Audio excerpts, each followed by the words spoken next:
आज अपना introduction lecture है। आज हम बहुत बेसिक चीज़ें के बारे में बात करेंगे और नेक्स्ट लेक्चर में हम पूरी इनऑर्गेनिक कंप्लीट करेंगे, वो भी 2 घंटे के अंदर। तो चलिए स्टार्ट करते हैं। तो देखो, इनऑर्गेनिक केमिस्ट्री में सबसे पहले अपन को क्या पढ़ना है? पीरियोडिक टेबल के बारे में पढ़ना है। अब पीरियोडिक टेबल होता क्या है? पीरियोडिक टेबल में होता क्या है? पीरियोडिक टेबल एक टेबल है जिसमें सिस्टमैटिक अरेंजमेंट होता है नॉन एलिमेंट्स का। जी हाँ, नॉन एलिमेंट जिसको अपन जानते हैं, जिसकी डिस्कवरी हो चुकी है, जिसने साइंटिस्ट ने हमें बताया है। अब देखो, साइंटिस्ट ने हमें कितने एलिमेंट के बारे में बताया है? 118 एलिमेंट के बारे में बताया है, जो कि मैंने पीरियोडिक टेबल में दिया वो, राइट। अब उसमें अब पीरियोडिक टेबल को दो पार्ट में बांटा गया है। एक है ग्रुप, दूसरा पीरियड। हम सबको पता है कितने पीरियड्स होते हैं? 7 पीरियड होते हैं और 18 ग्रुप में होते हैं। देख सकते हो, मैंने पीछे दिखाया है स्क्रीन पे, और उसको देख करके भी आप समझ सकते हो कौन ग्रुप है और कौन पीरियड है।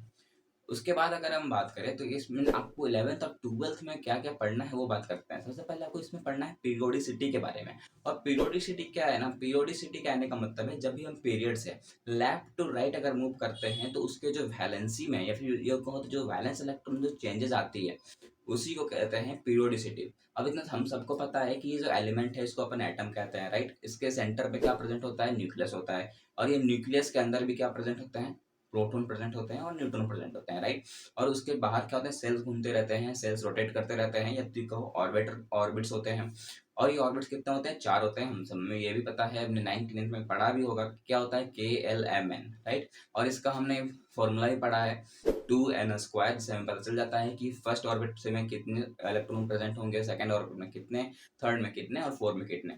अगर नहीं पता मैं बता देता हूँ। फर्स्ट ऑर्बिट में कितने इलेक्ट्रॉन होते हैं? 2 इलेक्ट्रॉन प्रेजेंट होते हैं। सेकंड ऑर्बिट पे 8 इलेक्ट्रॉन प्रेजेंट होते हैं। थर्ड ऑर्बिट पे 18 इलेक्ट्रॉन प्रेजेंट होते हैं और लास्ट में 32 इलेक्ट्रॉन प्रेजेंट होते हैं।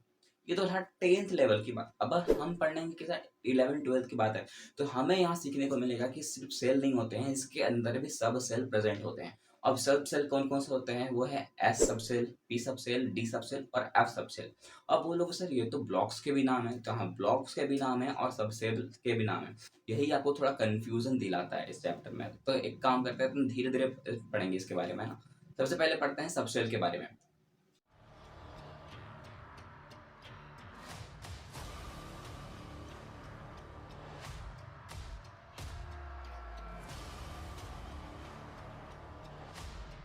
एस सबसेल में 2 इलेक्ट्रॉन प्रेजेंट होते हैं। पी सबसेल में 6 इलेक्ट्रॉन प्रेजेंट होते हैं। अगर हम बात करें डी सबसेल की तो उसमें 10 इलेक्ट्रॉन्स प्रेजेंट होते हैं और एफ सबसेल में 14 इलेक्ट्रॉन प्रेजेंट होते हैं। अब बोलो सर इसको याद रखने के लिए कोई ट्रिक? देखो, ट्रिक की बात करते हैं तो सबसे पहले याद रखो ऑर्बिटल्स।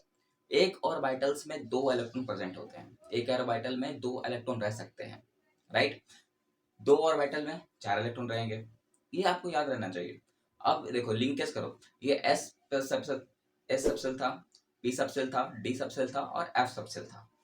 अब एस सबसेल में प्रेजेंट होता है 1 ऑर्बिटल, पी सबसेल में 3 ऑर्बिटल, डी सबसेल में 5 ऑर्बिटल और एफ सबसेल में 7 ऑर्बिटल। अगर देखोगे तो इसमें ट्रिक क्या है कि देखो, हमेशा जो ऑर्बिटल चल रहा है वो किस फॉर्म में चल रहा है? ऑड नंबर के फॉर्म में चल रहा है, मतलब 1 3 5 और 7। और हम सबको पता है 1 ऑर्बिटल है तो कितना इलेक्ट्रॉन? 2 इलेक्ट्रॉन। 2 ऑर्बिटल 3 ऑर्बिटल है तो 6 इलेक्ट्रॉन। और अगर 7 ऑर्बिटल है तो 14 इलेक्ट्रॉन। तो हमने ये तो देख लिया कि एस सबसेल में कितने इलेक्ट्रॉन होते हैं, पी सबसेल में कितने इलेक्ट्रॉन होते हैं, डी सबसेल में कितने इलेक्ट्रॉन होते हैं और एफ सबसेल में कितने इलेक्ट्रॉन्स होते हैं। अब इसमें और कुछ ट्रिक की बात करते हैं। जो एस सबसेल होते हैं ना, इसके अंदर हमने देख तो लिया कि कितने इलेक्ट्रॉन हो सकते हैं? 2 इलेक्ट्रॉन रह सकते हैं, राइट। अगर कहीं लिखा रहता है 1s, है ना, 1s2 2s2, आपने देखा होगा कहीं तो नाम सुना होगा ना। जी हाँ, बिल्कुल, ये इलेक्ट्रॉन कॉन्फ़िगरेशन की ही बात है। बहुत जन को इसमें प्रॉब्लम भी आती है, पर मैं जो ट्रिक बता रहा हूँ उसके बाद प्रॉब्लम नहीं आएगी, तो इस पे फोकस करना अभी। तो अगर कहीं लिखा रहता है ना 1s2 2s2, तो ये जो एस के आगे जो नंबर है ये बताता है कि वो कौन से पीरियड का है। जैसे कि 1s लिखे हैं, इसका मतलब वो एलिमेंट कौन से पीरियड का है? फर्स्ट पीरियड का है। अगर हमने 2s लिखा है, इसका मतलब समझ जाना कि वो जो एलिमेंट है वो सेकेंड पीरियड का है। अगर हम बात करें 3s लिखे हैं तो मतलब वो कौन से पीरियड पे चल रहे हैं? अपन थर्ड पीरियड पे चल रहे हैं। 4s है तो फोर्थ पीरियड पे चल रहे हैं। अब उसी तरह आ जाओ ये पी पे। पी भी यही बताता है। अगर मान लो कहीं पर लिखा रहे 2p6 2p4 या फिर 3p, तो इसके मतलब भी यही है कि पी के आगे जो नंबर है ये बताता है कि ये कौन से पीरियड का है।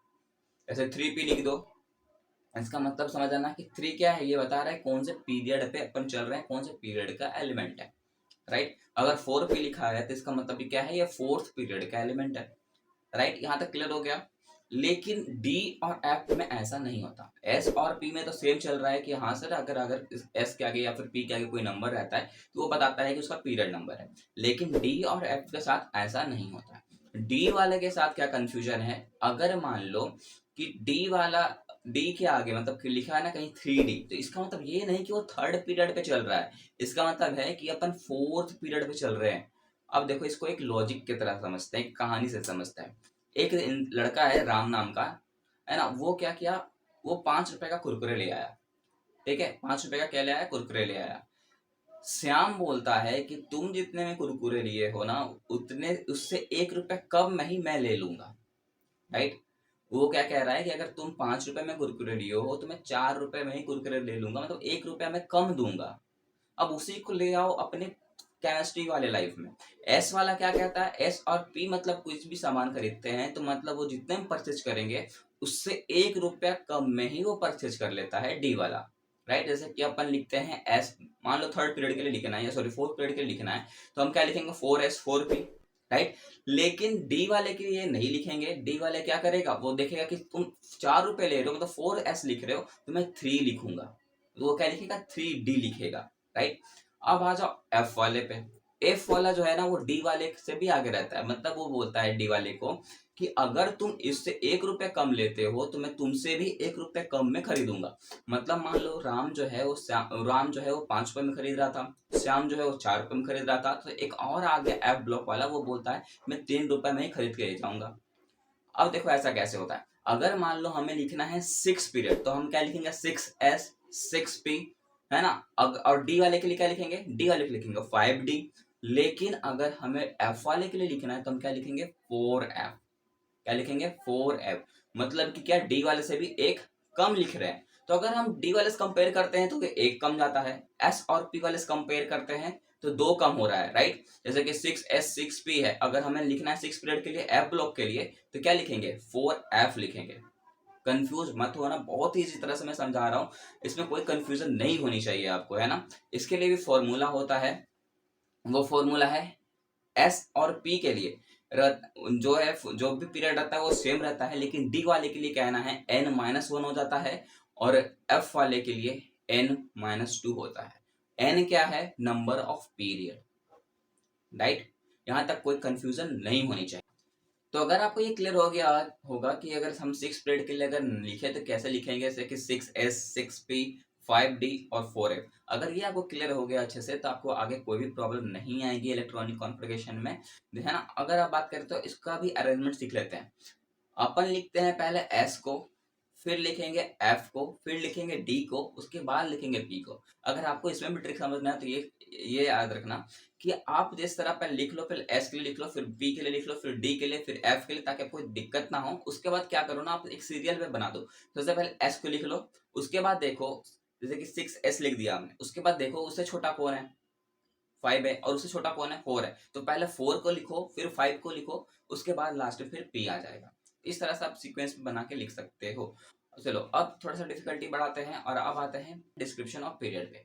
डिस्क्रिप्शन ऑफ पीरियड में कुछ भी खास नहीं है, जो भी हमने सीखा है बस उसी को आगे बढ़ाते जाना है। एक तरफ हमने क्या लिखा है, पीरियड नंबर लिख दिया है, दूसरी तरफ हमने सबसेल लिखा है, तीसरी तरफ लिखा है मैक्सिमम एलिमेंट। राइट, अब देखो पीरियड हमने कितना लिखा है, 1 से लेकर 7 तक लिख दिया है। क्यों, क्योंकि पीरियड कितने होते हैं, 7 होते हैं।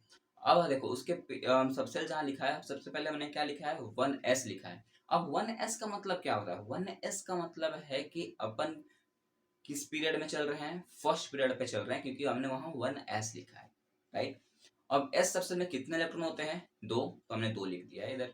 अब बात करते हैं सेकेंड पीरियड की, तो सेकेंड पीरियड में तो हम क्या लिखेंगे, 2S लिखेंगे, और क्या लिखेंगे, 2P लिखेंगे, क्योंकि मैंने बोला है कि S और P के आगे जो भी नंबर होता है उसको क्या बताता है, पीरियड नंबर बताता है। ये चीज आपको क्लियर होनी चाहिए। राइट, अब देखो उसके बगल हमने क्या लिखा है, कितने इलेक्ट्रॉन रह सकते हैं वहाँ, कितने एलिमेंट रहेंगे वहाँ। तो अब देखो एस सबसेल में कितने रहते हैं, 2, पी में कितने रहते हैं, 6, तो टोटल कितने हो जाएंगे, 8। कोई भी दिक्कत है क्या, कोई भी दिक्कत नहीं है। अब नीचे आ जाओ, आप क्या लिखेंगे, थर्ड पीरियड के बारे में। तो थर्ड पीरियड है तो क्या लिखेंगे, 3S लिखेंगे, 3P लिखेंगे। 3P क्यों, 3P का मतलब भी क्या है कि वो कौन से पीरियड पे है, थर्ड पीरियड पे चल रहा है। अब हम सबको पता है कि एस सबसेल में कितने, 2, और हमारे पी सबसेल में कितने, 6, अभी भी कितने रहेंगे एलिमेंट, 8। क्लियर है। फिर नीचे आओ फोर्थ पीरियड के लिए। फोर्थ पीरियड में अपन क्या लिखेंगे, फोर्थ पीरियड है तो 4s लिखेंगे, 4p लिखेंगे।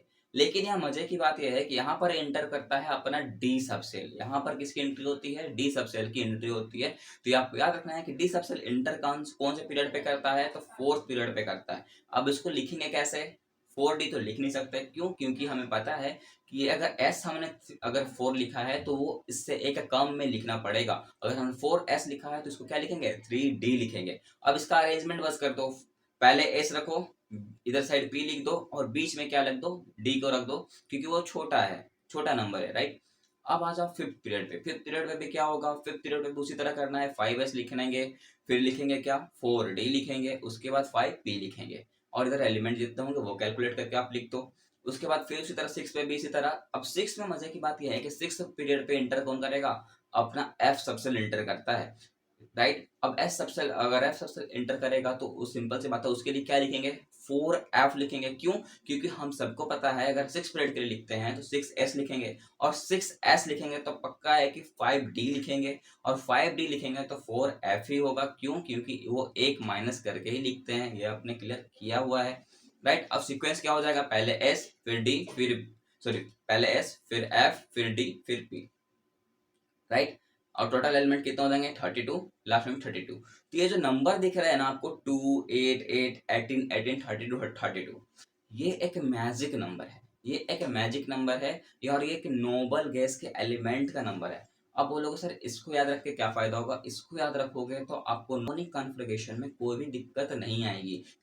तो जैसा कि मैंने अभी कहा आपको कि वो जो हमने पढ़ा ना 2, 8, 8, 18, 18, 32, 32, ये जो हमने पढ़ा इसको हमने क्या कहा, मैजिक नंबर कहा। अब हमने बोला ना ये मैजिक नंबर आपको किस में हेल्प करेगा, इलेक्ट्रॉनिक कॉन्फ़िगरेशन में हेल्प करेगा। आप बोलोगे सर कैसे हेल्प करेगा, तो अगर नॉर्मली अपन इलेक्ट्रॉनिक कॉन्फ़िगरेशन करें किसी भी एलिमेंट का तो कैसे लिखेंगे, जैसे कि मान लो हमें नियोन के लिए करना है, नियोन के लिए इसका हमें क्या पता होना चाहिए, एटॉमिक नंबर पता होना चाहिए। एटॉमिक नंबर कितना होता है, 10 होता है, राइट। कितना होता है, 10 होता है।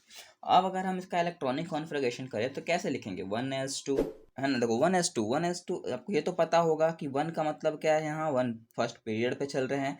2 का s का मतलब क्या है, यहाँ पर s का मतलब है कि s सबसेल पे चल रहे हैं, और ऊपर जो पावर 2 लिखा हुआ है इसका मतलब है कि इस s सबसेल में 2 इलेक्ट्रॉन ने जगह ले लिया है, राइट।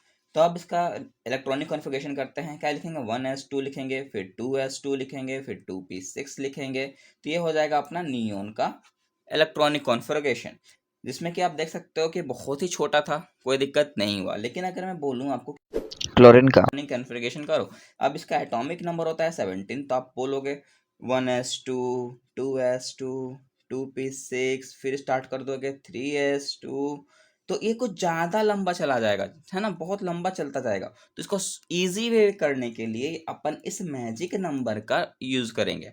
अब बोलोगे सर कैसे यूज़ करते हैं, तो चलो वो बताता हूँ कि किस तरह से यूज़ करेंगे। देखो ये जो आपको ये जो नंबर दिया गया है ना, 2 फिर 8 फिर 8 फिर 18, 18, 32 और 32, अगर आपको टोटल करोगे ना टोटल 118 आ जाएंगे। पर वो अलग की बात है, आपको इसमें ये ट्रिक समझना है कि ये जो हमारा मैजिक नंबर है वो क्या है, नोबल गैस के एलिमेंट का भी नंबर है, राइट। और हम सबको पता है नोबल गैस के एलिमेंट में कौन कौन आते हैं, हीलियम आता है, नियोन आता है, आर्गन आता है, क्रिप्टन आता है, जेडन आता है, रेडन आता है, राइट। यहाँ तक कोई दिक्कत नहीं होगी।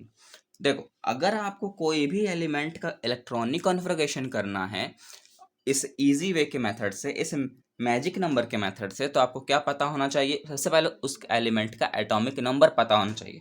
जैसे कि इसका एलिमेंट, इस क्लोरीन का एटॉमिक नंबर कितना है, 17 है।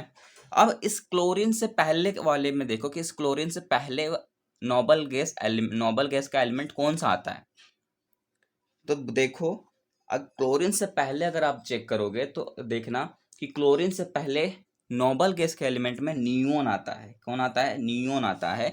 और नियोन का एटॉमिक नंबर कितना होता है, 10 होता है, राइट। और ये कौन से पीरियड पे आता है नियोन, तो सेकेंड पीरियड पे आता है, राइट। यहाँ तक ये चीज क्लियर हो गया आपको। तो नियोन का मतलब क्या है कि इसने सेकेंड पीरियड पूरा तरह से फिनिश कर दिया है। अब स्टार्ट क्या करेंगे अपन, थर्ड पीरियड से। और थर्ड पीरियड से अगर स्टार्ट करते हैं तो हम क्या लिखेंगे, 3s लिखेंगे, राइट। और एस सबसेल में कितने इलेक्ट्रॉन रहते हैं? 2 इलेक्ट्रॉन रहते हैं। अब बचे कितने इलेक्ट्रॉन? 5 इलेक्ट्रॉन और बच गए सर। तो वो किस में जाएगा? 3p में जाएगा। 5 तो क्या हो जाएगा? 3p5। तो शॉर्ट में हम लिखेंगे इसको नियोन, जिसका एटॉमिक नंबर होता है 10, कॉमा उसके बाद क्या लिखेगा? 3s2 and 3p5। तो ये देखो कितना छोटा में हो गया है कि नहीं। तो ये हमें सिंपल वे सिखाता है ये मैजिक नंबर। तो इस तरह से अगर आप इलेक्ट्रॉनिक कॉन्फ़िगरेशन करते हो तो बहुत ही इजी वे में अपन कर पाएंगे। अब बोलोगे सर इजी वे में तब कर पाएंगे ना जब हमें मैजिक नंबर के एलिमेंट का नाम पता हो। तो आपको नोबल गैस के एलिमेंट का नाम पता होना चाहिए। तो भी कोई ईजी है, पूरा क्या है, बस हीलियम, नियोन, आर्गन, क्रिप्टन, जेडन, रेडन। तो देखो देखते देखते हमने इलेक्ट्रॉनिक कॉन्फ़िगरेशन को भी इजी कर लिया है। अगर कोई डाउट रहता है तो भी आप टेंशन मत लो, धीरे धीरे अपन और एग्जांपल सॉल्व करेंगे तो प्रैक्टिस हो जाएगी। तो और ये तो हमारा ऐसे भी बस इंट्रोडक्शन लेक्चर था। इसके बाद वाला लेक्चर हमारा कंप्लीट लेक्चर होगा और उसमें अपन पूरी अच्छे तरह से एक्सप्लेन भी करेंगे, है ना। ये बस आपको इतना बताना था कि अपन कि हमारे केमिस्ट्री में क्या दिया हुआ है, राइट। तो अगर हम बात करेंगे जो पीरियोडिक टेबल है ना, इसमें कितने ब्लॉक के बारे में पढ़ना है हमें? वो 4 ब्लॉक के बारे में पढ़ना है। S block, P block, D block और एफ ब्लॉक। एस ब्लॉक का काम है रिप्रेजेंट करना, मतलब कि वो बताता है कि जिसके हमने लिखा ना 1s 2s ये लिख रहा था, तो इसका मतलब ये क्या बता रहा था कि वो किसको रिप्रेजेंट कर रहा था? ये रिप्रेजेंट करता है कि कितने पीरियड है, राइट, कौन से पीरियड पे अपन चल रहे हैं। जैसे 1s लिख रहे थे, 2s लिख रहे थे, तो वो बता रहा था कि हम सेकेंड पीरियड पे हैं, मतलब वो पीरियड को रिप्रेजेंट कर रहा था। बात करो डी ब्लॉक की, तो डी ब्लॉक का काम है वो क्या करता है? ट्रांजिशन करवाता है। अब देखो ट्रांजिशन से एक सिमिलर वर्ड आता है ट्रांजेक्शन। ट्रांजेक्शन मतलब क्या होता है? पैसा का ट्रांजेक्शन होना, राइट। आप पैसा ट्रांसफर कहीं से भी कर सकते हैं अपन, जैसे कि एटीएम, राइट। एटीएम में भी तो करते हैं ना, पैसा जाकर हमने एटीएम कार्ड डाला, वहां से पैसे क्या पैसा का क्या हुआ, वहां से पैसा ट्रांसफर होता है, मतलब वो पैसे का अपन क्या कर रहे हैं? ट्रांजेक्शन कर रहे हैं, राइट। क्या बोलेंगे उसको? पैसे का ट्रांजेक्शन कर रहे हैं। और हम केमिस्ट्री में किसका ट्रांजेक्शन करते हैं? इलेक्ट्रॉन का ट्रांजेक्शन करते हैं, इलेक्ट्रॉन का शेयरिंग करते हैं, राइट। ये तो आपको पता ही होगा। अब बोलोगे सर इलेक्ट्रॉन का शेयरिंग कैसे करते हैं? शेयरिंग करते हैं तो चार्ज भी तो आता होगा। तो बिल्कुल चार्ज आता है। एग्जाम्पल में अगर देखना चाहते हो तो देखो, जैसे कि मान लो क्लोरीन है और एक हाइड्रोजन है। हाइड्रोजन के पास कितने एलिमेंट है? सॉरी, हाइड्रोजन के पास कितने इलेक्ट्रॉन होते हैं? हाइड्रोजन के पास इलेक्ट्रॉन होते हैं सिर्फ एक। क्लोरीन के पास होता है आउटर मोस्ट इलेक्ट्रॉन 7। अब क्लोरीन को क्या करना है? क्लोरीन चाहता है कि हम कहीं से भी एक इलेक्ट्रॉन को कैच कर लें, और हाइड्रोजन भी ये चाहता है कि कहीं से मुझे एक इलेक्ट्रॉन मिल जाए तो मैं अपना ऑक्टेट को पूरा कर लूं और मैं भी कंफर्टेबल हो जाऊं। तो उस टाइम ये दोनों क्या करते हैं? हाइड्रोजन और क्लोरीन क्या चाहेंगे कि हम शेयरिंग कर लें, मतलब कि वो क्या कर ले, एक इलेक्ट्रॉन अपना वो शेयर कर ले और एक इलेक्ट्रॉन चाहता है कि क्लोरीन शेयर करे, ताकि जो है दोनों को ऑक्टेट पूरे हो जाएं, जिसको हम लिखते हैं HCl। जिसमें हाइड्रोजन क्या करता है? इलेक्ट्रॉन देता है तो उसमें चार्ज आता है पॉजिटिव का, और Cl जो है उस इलेक्ट्रॉन को लेता है तो उसमें चार्ज क्या आता है? नेगेटिव चार्ज आ जाता है, राइट। तो ये आपस में कर क्या रहे हैं? इलेक्ट्रॉन का शेयरिंग ही कर रहे हैं, ट्रांजेक्शन ही कर रहे हैं। तो इसीलिए हम कहते हैं इसके अंदर जो भी एलिमेंट आएंगे वो ऐसे ही इलेक्ट्रॉन का ट्रांजिशन करते हुए दिखाई देंगे। अब इलेक्ट्रॉन का ट्रांजिशन क्यों करते हैं? क्योंकि वो स्टेबल रहना चाहते हैं सर। वो इलेक्ट्रॉन का ट्रांजिशन करेंगे नहीं, मान लो वो क्लोरीन जो है इलेक्ट्रॉन लेता नहीं, तो अपना ऑक्टेट को कंप्लीट नहीं कर पाता। और अगर वो इलेक्ट्रॉन कंप्लीट नहीं कर पाता तो उसे बहुत गिल्टी फील होता है, राइट। और अगर हाइड्रोजन उसे अपना इलेक्ट्रॉन देता नहीं, तो वो अपना इलेक्ट्रॉन, वो जो अपना ऑक्टेट है वो कंप्लीट कर पाता नहीं। तो वो क्यों ऑक्टेट, अब हम बात करेंगे इसमें कि क्यों अपना वो ऑक्टेट को पूरा करना जरूरी समझता है, क्यों ऐसा करता है वो। तो एक और डिटेल में पढ़ेंगे अपने नेक्स्ट चैप्टर में, नेक्स्ट वीडियो में। तो अगर आपको ये लेक्चर अच्छा लगा है ना, तो आप ज़्यादा कुछ नहीं, बस इस वीडियो को लाइक करना और चैनल को सब्सक्राइब कर लो, ताकि अगला जो लेक्चर होगा उसको आप बिल्कुल भी मिस नहीं कर पाओ, है ना। अगर आपको कोई डाउट रहता है तो मुझे कमेंट कर सकते हो कि अगर हो सकता है मैंने अभी कुछ टॉपिक अगर आपको नहीं बताया है तो आप मुझे बताना, ठीक है। अब बात करते हैं एफ ब्लॉक की। एफ ब्लॉक जो है ना वो इनर ट्रांजिशन करता है। क्या करता है? वो इनर ट्रांजिशन करता है। वो फिर हमने नेक्स्ट वीडियो में ही पढ़ लेंगे। तो हमने एस ब्लॉक के बारे में भी देख लिया कि वो रिप्रेजेंट करता है, पी ब्लॉक भी रिप्रेजेंट करता है, डी ब्लॉक क्या करता है? ट्रांजिशन कराता है। जिस तरह हमने एग्जांपल भी दिया हाइड्रोजन और क्लोरीन का, आप बहुत सारे एग्जांपल दे सकते हो, देख सकते हो। डी ब्लॉक के अंदर बहुत सारे एलिमेंट हैं। अब कोई भी एलिमेंट को चेक करना, बहुत सारे जितने भी एलिमेंट है ना, सबको यही दिखेगा कि वो ट्रांजिशन करेगा। अगर मान हो ट्रांजिशन का मतलब या तो वो इलेक्ट्रॉन देगा या तो कहीं से इलेक्ट्रॉन वो ले लेगा। क्यों लेगा? क्या कि वो स्टेबल होना चाहता है, राइट। और स्टेबल होने के लिए कुछ भी कर सकता है। लेकिन हम सबको पता है, हम पढ़ रहे हैं क्या? Inorganic chemistry. यहाँ एक्सेप्शन की दुनिया है। एक्सेप्शन इसमें भी आता है, वो है जिंदगी का बाड़ा हो गई, मतलब ZnCbHd, Hb, है ना। ये जो है ये 3 एटम ऐसे हैं, 3 एलिमेंट ऐसे हैं जो ट्रांजिशन नहीं करते हैं। अब ट्रांजिशन ये क्यों नहीं करते हैं? क्योंकि इसका ऑक्टेट पहले से कंप्लीट होता है, वो पहले से स्टेबल होते हैं। अब वो पहले से सारा स्टेबल है तो वो क्यों चाहेगा अपना ऑक्टेट को तोड़ना? उसको कोई ज़रूरत नहीं है ना? तो वो ऑक्टेट अपना कंप्लीट रहता है, इसलिए वो इलेक्ट्रॉन को ना लेता है और ना ही इलेक्ट्रॉन को वो लूज़ करता है। तो ये इसीलिए इसका नाम ही है ज़िंदगी का वाड़ा हो गई। ये ट्रिक है ZnCb और Hb। तो ये आपको याद रखना है। और अगर आपको लेक्चर अच्छा लगे तो आप प्लीज़ चैनल को सब्सक्राइब करो और वीडियो को लाइक करना, और हमारा जो नया वीडियो नेक्स्ट वीडियो होगा उसको बिल्कुल भी मिस मत करना।